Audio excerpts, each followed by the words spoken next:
we take a look at 7 evolutionary technologies which could completely change our world.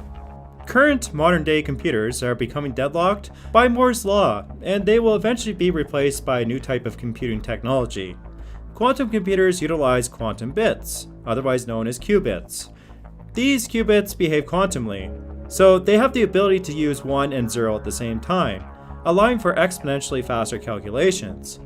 However, current quantum computing is still in its infancy phase since qubits are notoriously tricky to manipulate and maintain, so they're not able to play Crysis or even run Windows for that matter. Only time will tell if quantum computers become a part of our everyday lives. At number 6, nanomachines. We have utilized basic forms of nanotechnology, with self-cleaning materials and sunblock which reflects ultraviolet light. But this technology is still in its infancy phase and we have only begun to discover its potential. Imagine a set of nanomachines which could destroy cancer cells, or have the ability to transform a truck to a sports car. There really is no limit to what nanotechnology can do. But the main problem with nanomachines is that it does bring up a new realm of problems associated with energy and even production. And we also have to consider that nanomachines can be one of the most powerful weapons ever made, which could make it to be one of the most revolutionary and deadliest technologies at the same time. But engineering things at a nanoscale can also lead to new developments in metamaterials. And they are not really machines, but they're more so materials which don't occur naturally. A few examples would include a cloaking device, or even a super lens which gets around the problems associated with wave decay. But the applications of metamaterials are basically endless. Ultimately, if we can figure out how to build and mass produce things at a nanoscale, it will completely change our world. At number 5, ultracapacitors. We always hear about a new battery invention every year, and it's almost comical at this point. But inventing something which supersedes existing battery technology and actually making it practical, well, that's another story. We also have to keep in mind that batteries have limited lifespans and they have lengthy charging times. That's where capacitors can overtake this type of technology, since they can charge within seconds, endure more cycles, and even undergo greater temperature variations. But the only problem is that capacitors do not quite carry the same energy density as a battery. So a car running on the equivalent weight of capacitors would not quite get the mileage as you would on batteries. That is quickly changing though, and research is being done with graphene and metal carbides to make a better capacitor, which has greater energy density. Combined with getting the cost of capacitors down, then we could ultimately see the capacitor replace the battery. The question is how long is that really going to take? At number 4, limited AI. I'm going to re-emphasize the word limited because this type of AI system is already in place and it's rapidly changing things. From driving vehicles to performing surveillance, it has no doubt proved that it can outperform humans in certain tasks.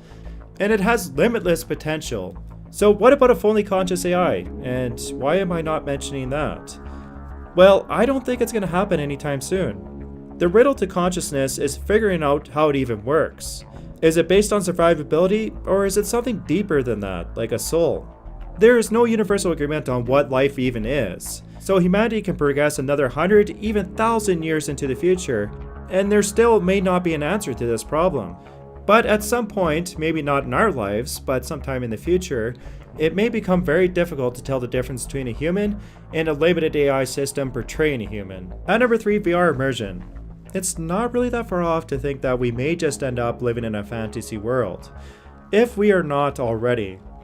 Total VR immersion would obviously be able to stimulate all 5 senses, and therefore we wouldn't be able to tell the difference between real life and the VR world. With nearly half the population in poverty, this would be a very powerful incentive to visit VR, but that is only if the technology becomes cost viable to everyone. Obviously, this is a topic for a whole nother video, and let's just hope that people are not eventually jacked into a Matrix-style system. But if we take it one step further, augmented reality, which superimposes images and information on the real world, may be the key to power. And it might give one person an information advantage over anyone who does not have access to the technology. Obviously, this would create more of a disparity in society, and it just shows once again that technology can be both a benefit and a detriment to our everyday lives. At number 2, room temperature superconductors.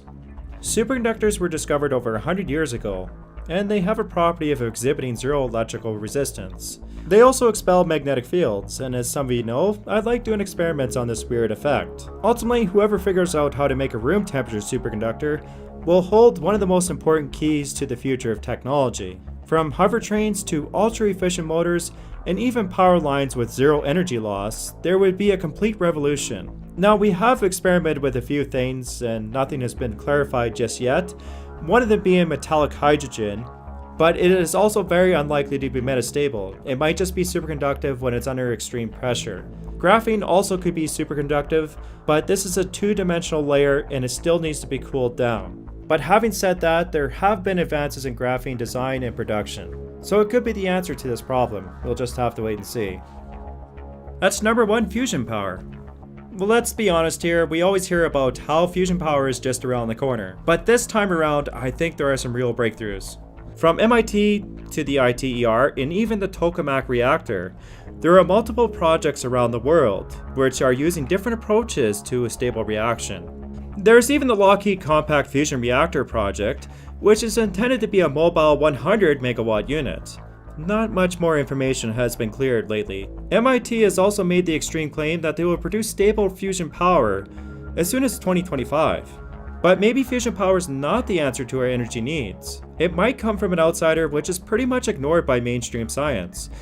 One example of this is the Brilliant Light Power Sun Cell Reactor. To sum this up, it's basically a reaction which forces hydrogen atoms to go to a lower than ground state and exhibit enormous amounts of energy. Now, yes, I know, this is technically impossible, but it's kind of neat to see working prototypes actually produce a reaction.